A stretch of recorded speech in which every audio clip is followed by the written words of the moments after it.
What is up, Diskarte fam? Welcome back to another episode of Diskarte with Mendy. And in this episode, if you've been watching in the past couple of episodes, mapapansin nyo na meron ako minimension na store management software called Enstack. And alam ko pagdating sa mga apps, mahirap siyang intindihin, which is why I have invited someone from Enstack directly para i-explain ang lahat-lahat kung ano ang Enstack, kung ano ang magagawa ng Enstack para sa inyo. So, welcome, Miss Nicole. Actually, why don't you go on ahead and introduce yourself? Hi guys, so I'm Nicole. I'm a BD and marketing manager at Enstack. And if you don't know what Enstack is, basically isa siyang all-in-one app na nagpro-provide ng iba't ibang tools or solutions para patakbuhin niyo yung negosyo niyo. So we have sell, earn, manage, and deliver tools. So whether kailangan niyo lang magbenta, gusto niyo lang makakuha ng options para mas mapabilis ang pagsingil niyo sa customers niyo or mapamura naman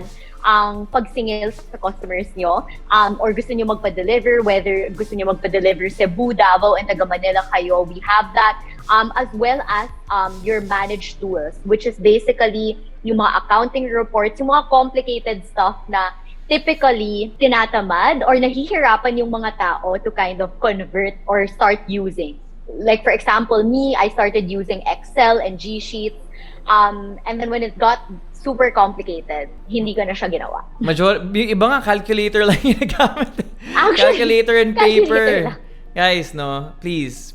Ano na para gumamit ng app kasi makatulong talaga siya sa inyo. I've been in talks with them, guys, for a while now. Kasi nga, gusto ko sigurado talaga yung mga partnerships na ginagawa ko on this channel for you.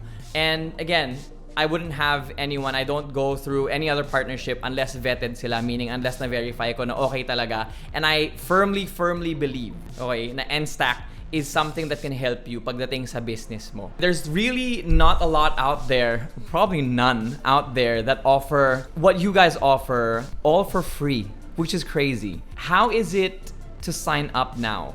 Because I signed up way back pa. Have you changed anything? Yeah. So we haven't changed anything because we wanted to keep it as simple as possible. As in, all you need is literally your name, your mobile number, email address, and that's it. And you can sign up. All you have to do is wait for the OTP. It's single sign up, and then you get access to all our features na. And that's exactly how we're building the product and we're building the whole suite moving forward. Kasi we know na entrepreneurs are typically on different journeys. So we have your more veteran entrepreneurs na maybe mas maalam sila in terms of different terms and like different tools. Whereas you have your babies or like your newbie entrepreneurs that don't necessarily know all the jargons, don't necessarily want all the complicated stuff. So we wanted to make it as easy as possible, and we wanted that to be reflected even from just the sign up itself. So there's no contract binding them to keep on using the app or anything like that. There's no, Nope. This is free until 2027, for example. But then after that, you're gonna have to pay 10,000 pesos a month or something like that. No. So yeah, basically we don't want a contract because usually, I mean, I'm sure you've gone through this. Not just with your own businesses, but also with like closing deals as a content creator. That is the most painful part of the process. Yeah. I mean, we don't want that barrier and that wasted time. We just want the entrepreneurs to kind of get on their feet and get moving. Or if in case they are switching from another tool or another software, we want to make it as easy and quick and fast as possible. How are the current users using the app now? Are they using it how they're supposed to use it? Because I know, again, I work with a lot of tech firms, and most of the time they're like, why are these people doing it this way? How are they using it now? And is it effective the way they're doing it? Is there a more effective way? Actually, so I'll give you a breakdown of the types of users we have. So our top two categories are really on food. So whether they're like a stand on the side or they have a cloud kitchen or they have a full-on retail restaurant, so that's one. And then our other category is health, beauty, and fashion. And for health, beauty, and fashion, actually typically it's more the skincare sellers, the makeup sellers that are doing well, and also a little bit of fragrance. So most of them actually use our cashier. So it's essentially a manual lista, or like you're essentially just logging your sales in the app. But one interesting thing is one of our retail sellers, they wanted to make use of the payment options because it's cheaper. Like we don't charge anything to cash out whatever is in your Enstack wallet, meaning what you earn from Enstack itself, we don't charge them. So what she was doing is actually, she, instead of putting like first name, last name in Enstack, what she would put is like table one, because she's serving dishes in an actual restaurant. So like, we did not think of people doing this, so we were really shocked. We were suddenly noticing entries where there's like table 1, table 12, table 10, and it's repeatedly happening. And we were wondering, is this fraud? Like, what is happening? What is going on? And then when we talked to the seller again, she's like, well, I don't need the ship because my actual customers are already there. I just want to make use of the different payment options because it's convenient for me, and it makes it easier because it already integrates with accounting. So that's one interesting like insight that we have from one of our sellers. That's crazy. That's what I mean, diba? There's sometimes they just find really creative ways to use the app. Yeah. And you mentioned kanina na that there's more food, right? There's more food merchants that are using the app. Guys, again, sorry, for those of you watching, the app also offers same-day delivery. Is that correct? Yes, same-day delivery and standard nationwide delivery. And so what type of food or would you know? Do you have data on what type Yes, so basically we have the mga quick bites. So we have something that's trending right now is like the mga Korean egg drop. I'm not sure if you've heard or tried, but basically it's like egg sandwiches. We also have sellers that are selling full-on meals. So for example, like fish with rice. Also sellers that are selling, let's say, gourmet food. So food that's packaged in a jar that they ship out to their customers, whether that's in the form of like dip or in the form of like tuyo and all that. So yeah, those are the kind of food sellers that we have. You mentioned kanina, Nicole, na meron kayong ilo-launch na bagong feature ng app. Yes. So actually, kaka-launch lang ng feature na to this month, and it's called the Web Store. So essentially what it is binibigyan namin yung users namin ng isang website that they can use to sell to their customers. Right now, since it's on beta, yung name ng web store nila is using the details that they signed up with on Enstack. Pero sa future, pwede nila yun palitan as their shop name. So it's going to be enstack.ph/ let's say go shots. Magiging ganun na siya. So we know kasi na a lot of people na nagsa-start ng business, usually dream nila yan, gusto ko magkaroon ng sarili kong website, or I want to be able to advertise myself. Pero one of the current struggles that we keep hearing from our customers is that, one, ang mahal ng domain. And then number two, they're not technically savvy, or hindi nila alam paano i-navigate yung mga websites out there. It's very difficult. Kahit drag and drop siya, parang hindi sila that artistic or creative. So we took out all those complicated processes and we gave them a domain that's already tied with what they signed up with. Tapos, isang look lang siya. Isang look and feel, regardless kung ang nagbebenta sila ng beauty, kung nagbebenta sila ng food, kung nagbebenta sila ng supplements, etc. Isang look lang siya. And kung ano na yung in-upload nilang products on Enstack, automatic na yun. Wala na silang kailangan i-set up, wala nang extra time. Kung ano yung inventory nila sa Enstack app, yun na din yung mag-reflect sa web store nila. So, yung web store na yun, in a nutshell, website talaga siya para sa business ng mga tao. And correct. And ano siya, kumbaga, pwede na lang ilagay yung pangalan mismo or yung brand mismo na binebenta nila on there. I guess one question, Nicole, I'm not sure if you have the answer to this, but yung it's about, sa tingin ko maraming maguguluhan or maraming magtatanong, anong pinagkaiba ng Enstack sa Facebook Marketplace? Competition ba yon? Anong difference? How do they work together? Sige. So, basically, ang Facebook, para siyang complementary tool for us. Not necessarily marketplace, pero Facebook is where people usually advertise their business. Doon nila pinopost ano ba yung name ng business nila, ano yung products nila, etc. So ngayon, di ba sa Facebook, pagka meron kang page, pwede mo ilagay shop now. or send us a message. Instead of linking to an external website or linking to like a carousel or wherever, or to Shopee or Lazada or to a marketplace wherein the customers will get drowned with other similar options. Dito, sayo, diretso, pag-click nila ng Shop Now, mapupunta ka sa Enstack web store, sinet up mo na, and then, pagkatapos nun, pwede nang maka-check out yung customers mo. And wala yung cost for you, wala din yung cost for your customers. At least, pag nag-view sila, hindi na sila madedistract kung ano yung binibenta ng ibang sellers. Ang makikita lang nila ay kung ano ang binibenta mo mismo. Ganda. So, merong Facebook page, pag kinlik nila yung Shop Now, mapupunta sila sa personal or sa business website mismo. Pag bumili sila doon, yung payments, doon na rin, pati fulfillment, and yung shipping. diba? Correct, yes. So, all-in-one siya. So, compared sa marketplace, so ngayon, pagka bumili ka sa marketplace, mag-uusap kayo ng seller, tapos tatanungin ka niya anong payment option gusto mo, anong shipping option gusto mo. Usually, lalabas pa sila eh. Pipili sila ng app.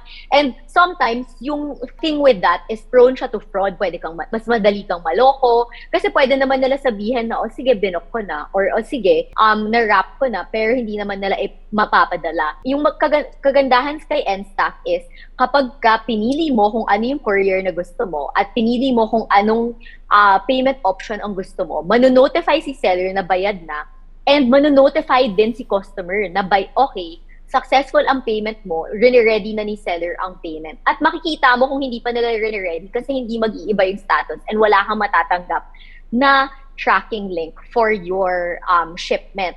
Ngayon, kapag kunwari ang pinili mo naman Grab, manonotify ka din via SMS na assigned na yung rider or na-book na yung shipment mo. And then, makatrack mo rin siya katulad sa Grab na, okay, rider found, it's in transit, delivered, etc. And lahat ng Grab riders that work with us actually need to show proof of delivery. Sila rin kasi yung magmamark na delivered and tsaka lang makukuha ni seller ang payment. So, hindi namin i-remit dun sa Enstack wallet nila unless sure kami na na-deliver talaga yung item dun sa customer. So, pagdating naman dun sa shipping, one question na parati ko nakuha is, saan ba pinaka-okay mag-ship? Usually, syempre, ang tanong dyan, saan mas mura, saan mas mabilis.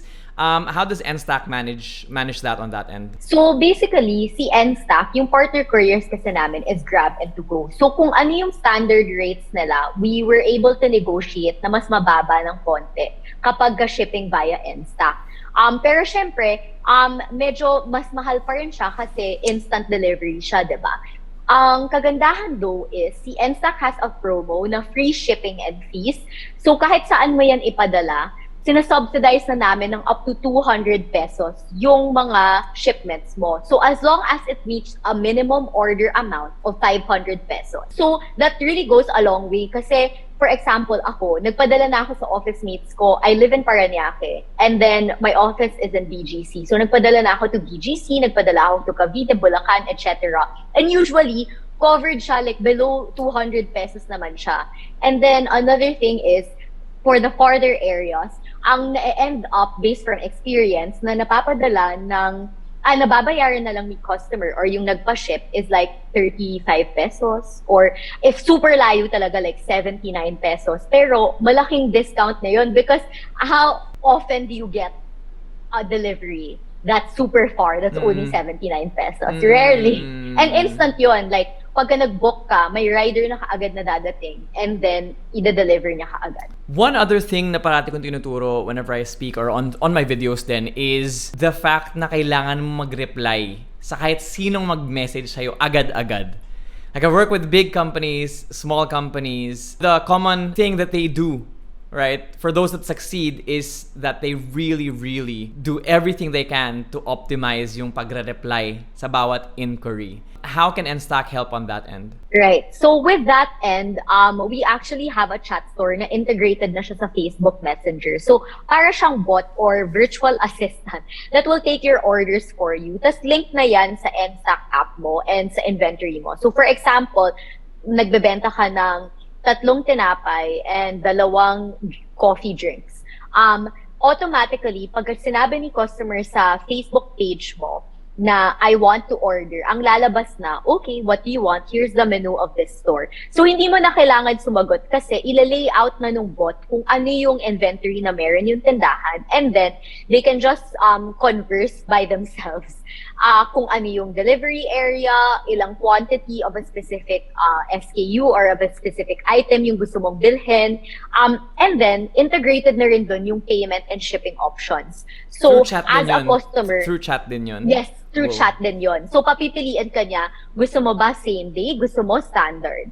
Pagka same day, ito yung presyo. So, alam mo na kagad upfront, okay, ito yung total na babayaran ko. Tapos, pagka-summarize niya sa'yo, papipiliin ka niya ng kung gusto mo ba ng Paymaya, GrabPay, BPI, or Union Bank. And then, once you select, it gives you a link.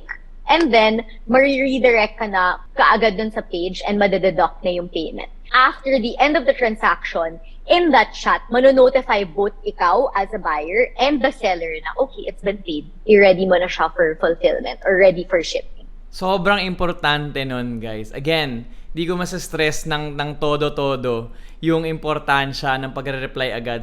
Personal experience, sobrang dami ko mini-message. Ngayon kasi may ginagawa akong video. Gagawa na naman ako ng negosyo, tapos papamigay ko na naghahanap ako ng supplier. Sobrang dami kong mini-message talaga. Tapos na nagre-reply doon ng mga 3 out of 10. Tapos ang gugulo pa ng reply nung iba.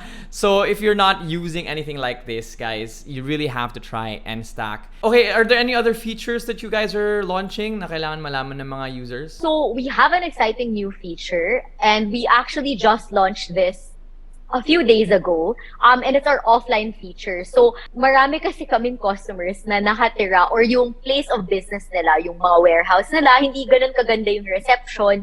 So, as much as gusto nila mag-digitize, nahihirapan sila kasi Walang hindi nga signal. okay yung reception, so lalabas pa, walang signal, etc. Pero pag nasa bahay naman sila, okay. So, meron na kaming offline feature, and automatic na yun pag download mo ng app, kahit wala kang signal, kahit you're in the middle of nowhere, tuloy-tuloy pa rin ang pagbenta, tuloy-tuloy pa rin ang negosyo, kasi makaka-access ka pa rin ng payment options at shipping options kapag ka nag-create ka ng order. Tapos, kapag ka nagka-wifi ka na ulit or data, pwede na, magsisync na siya automatically. Wala ka nang kailangan gawin. Magsisync na siya lahat and ma-update niya yung inventory mo and all that.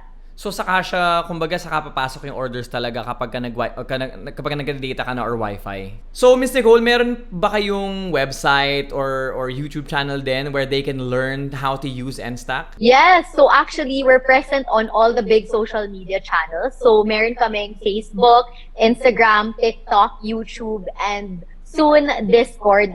So if meron kayong mga tanong sa amin, you can message us all on those social media platforms. Pero every week, meron din po kaming mga games and webinars that help you understand step by step paano gamitin yung app. Dahil alam namin na as much as, you know, we're all digital natives and madali na mag-search sa internet, pagka new technology talaga or new app, kailangan mo talaga ng hand-holding and kailangan mo ng tao magtuturo sa'yo. So, merong live person na magtuturo sa'yo paano gamitin yung app step by step per feature, and pag may tanong ka, you can get the answer right away. And we actually do this at a convenient time. So, typically, alam namin na ang dami na nag-return to office, busy na yung mga tao. By the time it hits like 5 p.m., 6 p.m., everyone wants to unwind.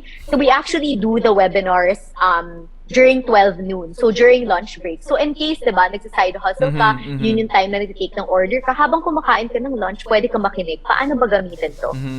Galing. Okay, I guess that's it, Miss Nicole. Do you have any parting words for the viewers? So, thank you guys for watching. Please follow us on our social channels, and please don't hesitate to reach out, whether sa akin or sa Facebook pages or social media pages ng Enstack. Guys, again, if you are not using an app, there's so many ways that this can help you. If you haven't yet, go ahead and download Enstack. I might have a link in the description down below. Or use my promo code. If not, whatever, I don't care. The point is, go out there, try this out. At kung hindi kayo or kung mahirapan kayong matuto kung paano gamitin to, as Miss Nicole said, they have resources to help you out in making sure that you use the app correctly and in making sure that you succeed in your entrepreneurial journey. Thank you so much for watching. And as I always say at the end of every episode, keep healthy, stay humble, and appreciate the small things. My name is Mendy, and this has been Diskarte with Mendy.